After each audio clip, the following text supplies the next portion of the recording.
आखिर फैक्ट्री में टायर को कैसे बनाया जाता है और क्या आपको पता है सभी टायर का रंग काला ही क्यों होता है? तो चलिए जानते हैं टायर बनने की पूरी प्रोसेस। दोस्तों, टायर बनाने के लिए नेचुरल रबर का उपयोग किया जाता है। ये लेटेक्स पेड़ों से निकलने वाला एक प्रकार का दूध होता है। इन पेड़ों से लेटेक्स को निकालने के लिए इन पेड़ों पर एक कट लगाते हैं। इसके बाद इन पेड़ों से लेटेक्स को एक गोलनुमा बर्तन में इकट्ठा किया जाता है। इसके बाद इस लेटेक्स में फार्मिक एसिड को डाला जाता है। उसके बाद इसे पूरे 12 घंटों के लिए ऐसे ही छोड़ दिया जाता है। 12 घंटे के बाद इस लेटेक्स में मौजूद पानी और रबर अलग हो जाता है। उसके बाद नेचुरल रबर के साथ सिंथेटिक रबर, कार्बन ब्लैक जैसे और भी जरूरी कंपोनेंट्स को ब्लेंडिंग मशीन में डालने का काम किया जाता है। इसके बाद ये सभी कंपोनेंट्स ब्लेंडिंग मशीन के अंदर अच्छे तरीके से मिक्स हो जाते हैं। इन सारी चीजों के मिक्स होने के बाद कुछ इस प्रकार का एक काले रंग का मटेरियल बनकर तैयार हो जाता है। अब बारी आती इस काले रंग के सॉफ्ट पदार्थ को हार्ड बनाने की, जिससे कि हार्ड बनाने के लिए इसे मशीनों के बीच से इसे गुजारा जाता है।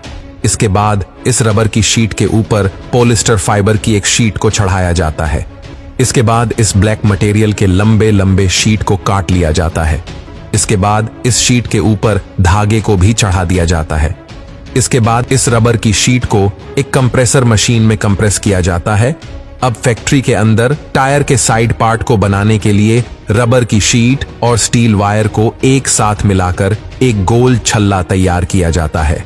अब अगली प्रोसेस में एक रोलिंग ड्रम के ऊपर इस रबर शीट को डालकर इसके दोनों तरफ स्टील वायर को डाल दिया जाता है। इसके बाद इन टायर का एक परफेक्ट शेप देने के लिए कंप्रेस किया जाता है। इसके बाद टायर के ऊपरी पार्ट को बनाने के लिए सबसे पहले रबर की एक शीट ली जाती है, जैसे गम की मदद से चिपका दिया जाता है, जैसे मशीन की मदद से फिक्स कर दिया जाता है। उसके बाद इन दोनों पार्ट्स को हिट की मदद से आपस में जोड़ दिया जाता है। तो दोस्तों, इस प्रकार से टायर को बनाकर तैयार कर दिया जाता है। लेकिन अभी इस टायर के ऊपर एक और चीज करनी बाकी है, जो कि है इस टायर के ऊपर मौजूद डिजाइन करने की। तो इन टायर के इस बाहरी डिजाइन को बनाने के लिए इसे एक मोल्डिंग मशीन में डाल दिया जाता है। इसके बाद इस स्टार के ऊपर कंप्रेस किया जाता है और जब ये टायर मशीन के अंदर से निकलता है तो टायर के ऊपर डिजाइन बन चुका होता है। तो दोस्तों, कुछ इस प्रकार से एक टायर को फैक्ट्री में बनाकर कंप्लीट कर दिया जाता है। दोस्तों, अब जानते हैं सभी गाड़ियों के टायर का रंग काला ही क्यों होता है। तो दोस्तों, टायर को मजबूत बनाने के लिए उसमें कार्बन ब्लैक नामक पदार्थ को रबर के साथ मिक्स किया जाता है, जिसके बाद में टायर का रंग काला हो जाता है। तो दोस्तों, कुछ इस तरह से फैक्ट्री में टायर को बनाया जाता है। वैसे दोस्तों, कैसी लगी वीडियो हमें कमेंट में जरूर बताना।